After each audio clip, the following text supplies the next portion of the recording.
Welcome back to Sunrise Daily. Well, we're going to start off focusing on electoral reforms. Well, the Senate did approve some amendments to the Electoral Act 2010, I believe. And so, yes, indeed, that's what we're focusing on this morning. And we're going to start from Abuja.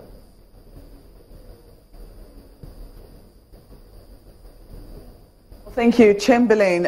We do have with us here in Abuja Senator Abubakar Kyari, who is Chairman, Senate Committee on Defense, but former Chairman of the Senate Committee on INEC, but still a member of the Senate Committee on INEC, and it's the reason we have you here this morning. You're welcome to Sunrise Daily. Thank you.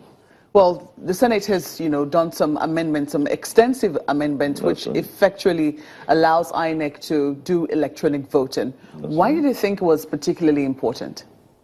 First, let me say that we had a one-day summit, like a public hearing on electoral matters, way back in June last year. And there were a lot of suggestions from major stakeholders to revisit the issue of electronic voting. And a lot of our members were divided on whether to allow electronic voting or not, even at the forum. But what we did in the Electoral Act, we gave the mandate to INEC to see the feasibility or otherwise the situation if it needs electronic voting, because we have also gone to other places. We've been to the United States. They're also not doing electronic voting. They're not? They're not. It's actually manual. You shade on a ballot paper, but you have a machine that reads the ballot paper and counts the ballot paper, electronically. So, but in terms of actual using a machine where an individual or a voter would go and press buttons to vote, they don't do that. So we have given that leeway to INEC to see the feasibility or otherwise if it's conducive to do that, and they have the liberty to do that. Oh, but some people say that, when you talk about the example of the United States, that you can vote online. Yes, you could do online, but when you go to the polling station, where you do the actual voting at the polling stations, you don't press on a machine. This is what I'm saying. You don't press on electronically. Well, you have some very extensive recommendations here. That's right. Some of the recommendations, INEC officials have to transmit immediately the results from their polling stations, and if they don't, they could face a penalty of up to 5 years without any option of a fine. You also prescribe the cost of forms. It's no longer arbitrary. Why did the Senate feel the need to, impose this amounts without any considerations to the political parties? Well, the transmission of electronically, not only the results, but the accreditation, the result of the accreditation, so that it's known that how many people were accredited and how many people voted. So these results also have to be transmitted electronically. And also the collation of the results at the point of collation. You may agree with us that most of the electoral violence occurs at the point of collation.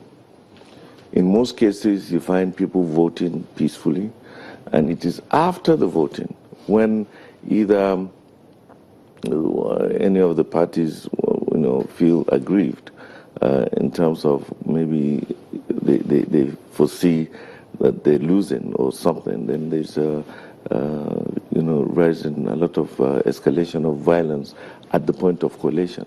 So what we are saying here is the results should be transmitted immediately, instantaneously, to avoid such electoral violence. But the penalties, they're quite steep. Well, yeah, so I mean, if INEC officials must be up and doing, this serves as a deterrent, so that you shouldn't, because the result is the key, and that's the key to democratic process. It doesn't emphasize violence, though, because, I mean, this seems to put a lot of responsibility on the INEC officials but not on the candidates who usually are the ones who instigate the violence. Well, we also have another document we're working on.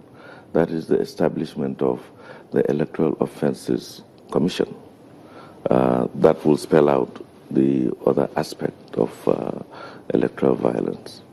Okay. Now, I was asking you the question as to, why INEC felt, why the Senate felt the need to, fix this amount for nomination forms. It's actually to give a level playing field for almost every aspirant. Parties have been seen in the past. I mean, all the things that we have done in this electoral amendment is as a backdrop or fallout of our previous experiences, democratic experiences, whether party activities or electoral issues, elections. And this, in a sense, is just to give a lot of level playing field. We've specified from the presidency to the lowest level amounts that are, we were saying not more than. That's what we're just pegging the ceiling, not necessarily pegging the amount, but we're just giving ceilings to how much parties can charge. Okay, so political parties are allowed to come down for their candidates. That's right. And if they wish not to charge anything, they wish, then they can do so, because you can. Some people have this argument that women should not.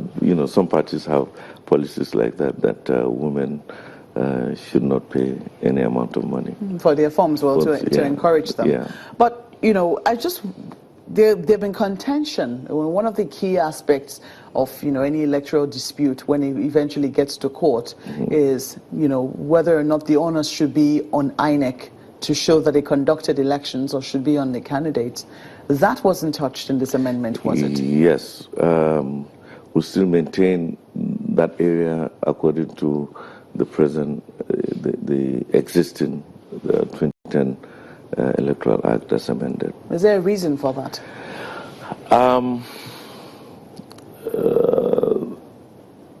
Sometimes there's so many arguments on the issue of what should a law tell a court to do or what not to do. So I think it was hinged on that basis that we decided to leave that aspect out.